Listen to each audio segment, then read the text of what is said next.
Hi everyone, Stuart Hayden here, founder of Storm Beach, specialising in authentic leadership, and here I am on the real Storm Beach on a gorgeous day. Over the summer I've been here numerous times now to shoot some of these vlogs, so privileged to be here.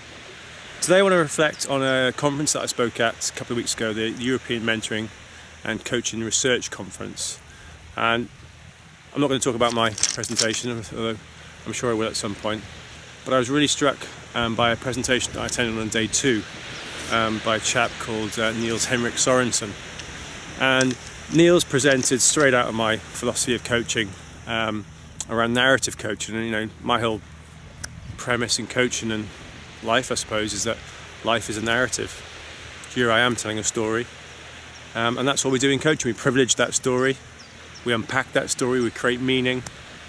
There's protagonists involved, there's a plot, there's a subplot, there's an ending, there's a start, and all that good stuff.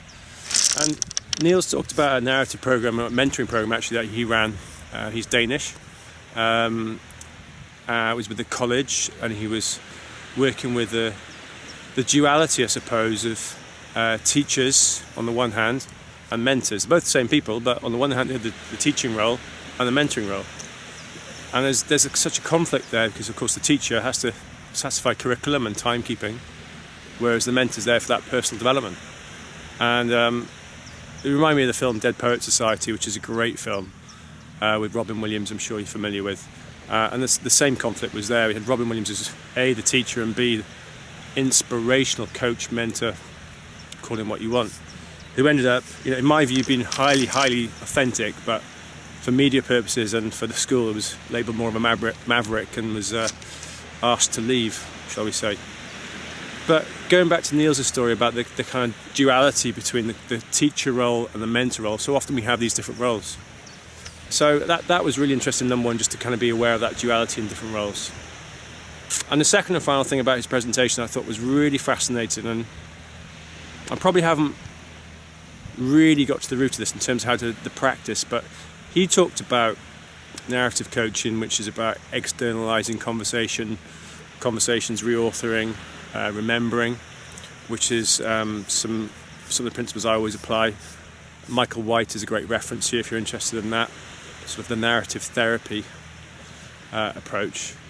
But he created this overall model which was helpful for the teachers and mentors that I mentioned.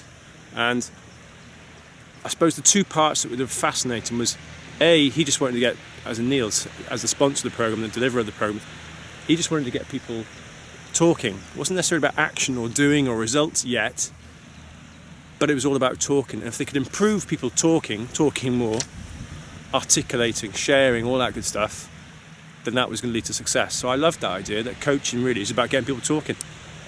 And if you're talking, then you're going to get feelings and emotions and thoughts and everything else. So I thought that was number one. And then finally, number two, what was really interesting in this overall model was that how important it is for the coachee or mentee to allow the conversation, the talking, to be part of their preference. So if it's not their preference, then you've explored it as a coach or a mentor, and perhaps you need to back off for now or forever. So I thought that was really interesting. That kind of, it's got pros and cons, I suppose, but I'm just thinking about how you skillfully assess whether the topic of discussion is the coachee's or mentee's preference. If it is, green light. If not, maybe the amber and red kicks in and you need to kind of proceed with caution. So I'm not quite there with that one. I love the idea of getting people talking, but as for the preference, I'm not sure. And I'm really was also keen on, I suppose, the third point was the kind of conflict potential between the two roles, the mentor and the teacher. So I've been in touch with Niels. I thought he was an inspirational presenter and guy. So I'm going to interview him later on in the summer to have a bit more in depth, so hopefully perhaps go into some of those principles in a bit more detail.